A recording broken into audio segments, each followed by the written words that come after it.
Camera Girl here, and today we're going to make some cookie dough that you can put in your freezer so you will always have dough ready to make warm cookies whenever you want it.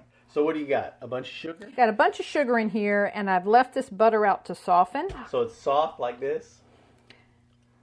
Do you want me to have a retort to that? Never mind, this is a family chef. So you don't need it to be mush, but you want it to come apart a little bit so we can cream it together.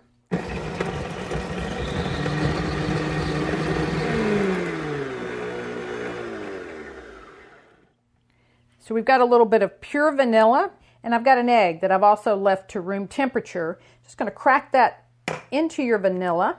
We're about to mix it in with our sugar and butter, but I like to beat it just a little bit with the vanilla. You just want to mix it up just a little bit so the egg, you've just sort of broken up the yolk.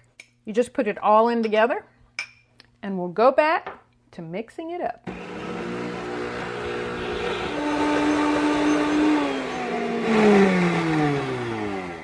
All right, so we've got this creamed together, our first 4 ingredients. Let's take it over to the island and add the rest of it. I like to incorporate the nuts first. By the time you get to the flour, you want to make sure you don't mix too much.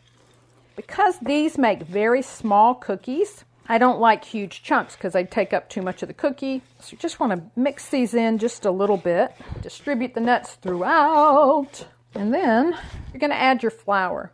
Now, I like to do it in thirds. It's just easier to incorporate evenly, and plus you don't have to work the dough as much. If you plop it all in at one time, it can just become a little harder. So you can see most of it is all stirred in. There's no dry parts on the bottom. I'm going to add another third. You're not trying to be exact. You don't have to use a measuring cup. Just generally a third, a third, a third. Now my final third. It's getting a little harder. I'm getting my work out. But the idea is you just want to mix it just enough to moisten all your flour. All right, so you take a final look at the bottom. Make sure there's no little pockets of pure flour, which there isn't. I'm going to divide my dough into thirds. Again, doesn't have to be an exact science. So now I'm going to roll up the cookie dough in some parchment paper.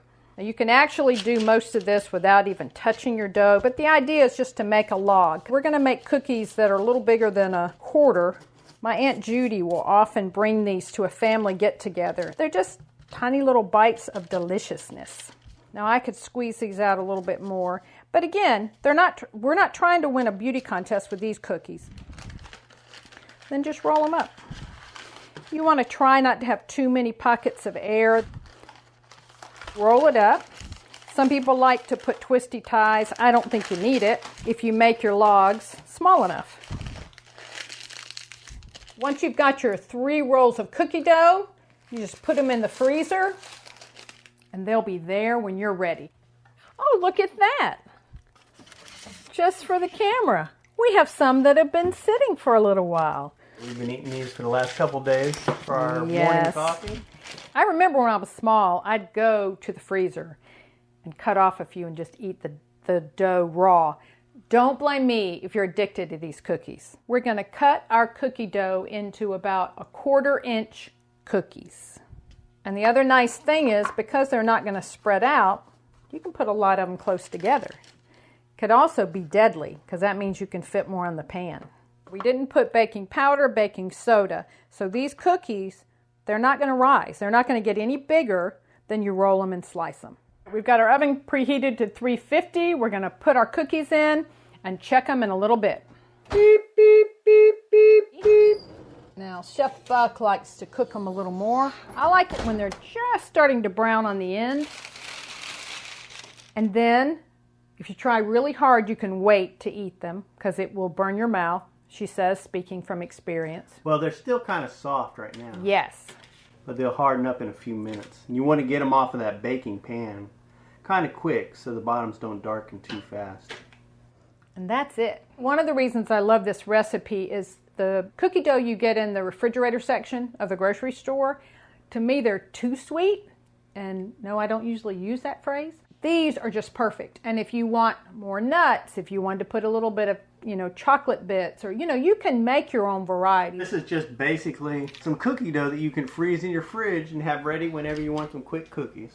That's perfect little round quarter-sized cookies. How many do we make this morning? Don't count them. 6, 7, 8, 9, 10, 11, 12, 13. I think there was 14 of them earlier. I have no recollection of that. Next case, please. Make some cookie dough. Just keep it in the freezer, and then you can have cookies in the morning with your coffee. And you can ration them out to whatever you think you deserve. Check out the recipe. There'll be a link down below. Take you over to myfoodchannel.com. You can find all our recipes over there. Thanks for watching. Hope you enjoy these cookies. I think the sound might be messed up at the end of this video.